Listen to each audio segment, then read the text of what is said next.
Capítulo 8. Cómo se llega al fondo del abismo. La esposa y la hija de Bonacha habían estado 3 o 4 días como el que recibe un fuerte golpe en la cabeza. Grandes esfuerzos tenían que hacer sus facultades intelectuales, para darse cuenta de su nueva situación. Se habían encontrado con 3 o 4 sirvientes, que las agobiaban en fuerza de respeto y de toda clase de consideraciones, y en todo se vieron atendidas como no era posible que siquiera imaginasen. Para el que no tiene la costumbre de mandar, los criados son un estorbo, una gran molestia. La esposa de don Pascual hubiera preferido estar sola con su hija, pero ésta, mintiendo como siempre, aseguraba encontrarse muy bien. No hay que decir que los criados conocieron bien pronto que aquellas dos mujeres no se habían visto nunca en situación igual, pues no se atrevían a dar órdenes, como quien está acostumbrado a hacerlo así, y particularmente al comer cometían muchas torpezas. Al día siguiente se presentó Alfredo para saber si sus buenas amigas habían descansado, y los días siguientes les hizo también una visita, ya por la mañana temprano o al oscurecer. Cuando Alfredo iba se paseaban por el jardín, y si la madre se cansaba y se sentaba a la sombra, los dos jóvenes iban y venían hablando de su amor, cruzando miradas de fuego y permitiéndose algunas sencillas libertades, que para Paquita no tenían ninguna importancia. Algunos días almorzó allí el Calavera, y cuando pasó una semana le dijo a la joven que era un martirio insoportable hablar siempre en presencia de un testigo. ¿Cómo podía remediarse esto? Para Saavedra era muy fácil, puesto que a las 10 o las 11, hora en que la madre dormía, la hija podía muy bien asomarse a la ventana de su dormitorio, que daba al jardín, y allí, aspirando el aire puro y fresco de la noche, contemplando el purísimo cielo y dejando que la imaginación se remontase en alas de las más risueñas ilusiones, podían pasar 2 o 3 horas de incomparable delicia. Para entrar Alfredo en el jardín, no encontraría ningún inconveniente, puesto que aquella era su casa. Paquita hizo alguna resistencia, pero se dejó vencer. La ventana estaba a 3 pies del suelo, y bajo la misma había un banco de piedra, de manera que los dos amantes se encontrarían bien cerca el uno del otro. Paquita, para acallar sus escrúpulos, se hizo el siguiente razonamiento. Si es peligroso hablar con el hombre a quien se ama, igual es el peligro estando a solas que con un testigo cualquiera. Cuando mi madre nos acompaña, no sabe lo que Alfredo me dice, y por consiguiente de nada sirve su presencia. Lo que Alfredo exige de mí nada tiene de particular, y mientras yo quiera guardarme, es inútil toda vigilancia, así como también lo sería si yo me propusiera olvidar mis deberes. A las 10 de la noche estaba Paquita puesta a la ventana, y Alfredo en el jardín, en pie y junto al asiento de piedra. Una hora después, que a la joven le había parecido un minuto, Alfredo se colocó sobre la piedra. Así podían hablar más bajo y evitaban que algún curioso los escuchase. ¿Qué se decían? Lo que se dicen siempre los enamorados. Era más de la 1 de la madrugada cuando se separaron. Saavedra dijo que pensaba volverse a Madrid, pero no se tomó semejante molestia, pues se quedó allí en su dormitorio. Ya la mañana siguiente representó el papel de que acababa de llegar para hacer su visita de costumbre. 3 noches después, los dos enamorados pasaban sin sentir el tiempo, con las manos entrelazadas y cruzando frases de inmensa ternura. Luego se quejó Alfredo del cansancio consiguiente a permanecer en pie y parado 3 o 4 horas, mostrando deseos de sentarse y que hiciese lo mismo a su lado Paquita.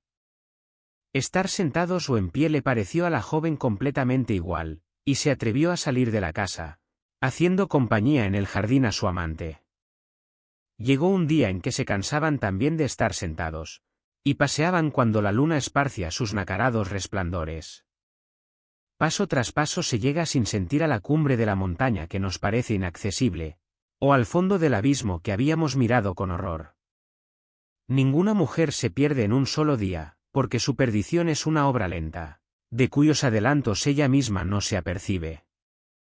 Si desde el primer momento se le dijese a dónde paso a paso había de llegar, retrocedería espantada, pero no se le exige más que un paso, uno solo, y cuando ha dado el primero se le ruega que dé el segundo, y así concluye insensiblemente por llegar a donde le parecía un imposible.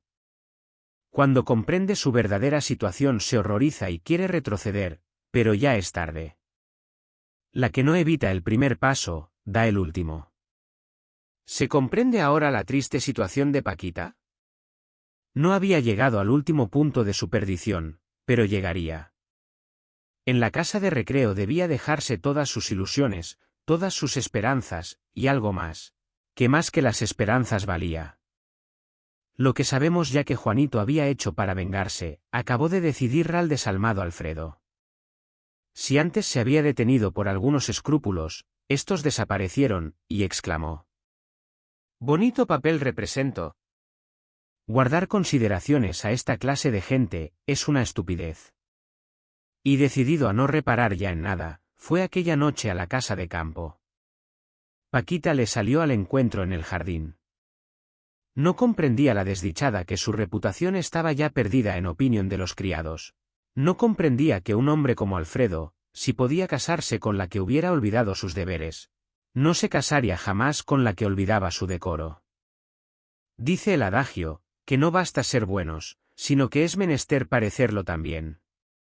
A la mujer se la perdona todo, menos el escándalo. Hay cierta clase de faltas que a la mujer le hacen más o menos mal, según se cometen. Una inconveniencia es a veces para una mujer mucho peor que la deshonra. El mundo es muy celoso de su dignidad, y no perdona a quien se olvida de cierta clase de consideraciones. De lo que aquella noche sucedió nada podemos decir, puesto que el resultado es lo que nos interesa. Y hemos de verlo muy pronto. Alfredo volvió a las 5 de la madrugada a su casa de Madrid, y se acostó. Cuando Paquita salió aquella mañana de su dormitorio, estaba triste y preocupada. Alfredo no fue aquel día, ni tampoco al siguiente, sino a las 11 de la noche. Una semana después se habló del regreso a Madrid, porque el señor Bonacha decía que se encontraba muy mal sin los cuidados de su esposa. La madre y la hija volvieron, pues a la calle de San Lorenzo. Su antigua habitación les parecía horrible. No hay nada peor que subir, si después ha de descenderse. Todo les parecía muy malo allí. Determinaron tomar una criada, porque ya no comprendían que sin criados pudiera vivirse. Además, sus recursos habían triplicado, gracias a la protección de Alfredo y a los ahorros que hizo don Pascual mientras vivió solo. Fueron a visitar a doña Robustiana, pero ya Paquita no parecía envanecerse con el amor de Saavedra. La viuda preguntó cuándo se verificaba el matrimonio, y la esposa de don Pascual respondió: «Veremos, porque ahora tiene Alfredo necesidad de hacer un viaje para arreglar asuntos de mucho interés, y no volverá hasta el mes de octubre». «Bien me parece eso», repuso doña Robustiana, «muy bien, con tal que ese hombre cumpla sus promesas. Si usted lo conociese, no dudaría». «Pues, hija, puedes decir que eres muy afortunada, si bien es verdad que tú mereces eso y mucho más». «¿Y Adela?», preguntó la esposa de Bonacha. «No tardará 15 días en casarse, pues ya están arreglando los papeles». «¿Tan pronto?». Eduardo quería esperar para que sus intereses estuviesen en orden, porque ya saben ustedes que es el hombre más delicado del mundo, pero como ellas no miran el interés, porque el dinero les sobra, han querido que la boda se haga inmediatamente para emprender un largo viaje antes del otoño. Tampoco Adela puede quejarse de la fortuna. Eduardo la adora, pero no es tan rico como el señor de Saavedra, ni representa en la sociedad tan brillante papel. «¿Y qué más puede pedir la hija de un cerrajero?», replicó Paquita. «Si es honrada, puede pedir mucho». La joven palideció, y su madre se apresuró a decir: «Mi hija también es honrada. Nadie lo ha puesto en duda. Y es señora desde que nació, y su padre es un caballero, y por consiguiente pertenece a otra clase. Buen papel haría la hija del cerrajero entre duques y marqueses, como estará mi hija cuando se case. Yo deseo la dicha para las dos, y estoy satisfecha, porque me parece que las dos han conseguido lo que deseaban». Si la esposa de don Pascual hablaba de viajes de Alfredo, era porque éste había dicho que tenía necesidad absoluta de salir de Madrid. Esto no era un verdadero motivo de alarma, y sin embargo, Paquita empezó a perder la tranquilidad. Doña Robustiana, con la mejor intención, le dijo a la joven: «Pues los aires del campo no te han sentado muy bien, porque estás más pálida y ojerosa. Y me parece que has perdido algo de tu alegría». Paquita hizo un gran esfuerzo para sonreír. «Me siento muy bien», dijo. ¿Y qué pensaba de todo esto don Pascual? Aunque parezca inverosímil, su carácter había cambiado durante la ausencia de su familia. Ya no sonreía constantemente, se le veía con frecuencia muy preocupado. Y algunas noches dejaba de leer la correspondencia, lo cual sorprendió mucho a su esposa. Tampoco dormía tantas horas como antes, y había disminuido considerablemente su apetito. Sin embargo, don Pascual no estaba enfermo, aunque si hemos de hablar con exactitud, diremos que su enfermedad era moral. Así como el instinto le había dicho a su esposa que Alfredo no era conveniente para su hija, el instinto también le hacía adivinar al honrado padre grandes desgracias. No encontraba nada malo en lo que había visto, y sin embargo, le desagradaba mucho. Hizo algunas indicaciones, pero su esposa y su hija le contestaron con tantos razonamientos, que el infeliz se sintió aturdido, y tuvo que callar. Alfredo había dicho que trabajaba para conseguir un nuevo ascenso, y tanto ascender asustaba ya a don Pascual Bonacha. Era este de esos hombres que creen que lo que no se justifica con claridad, es sospechoso, más aún, que no puede ser bueno.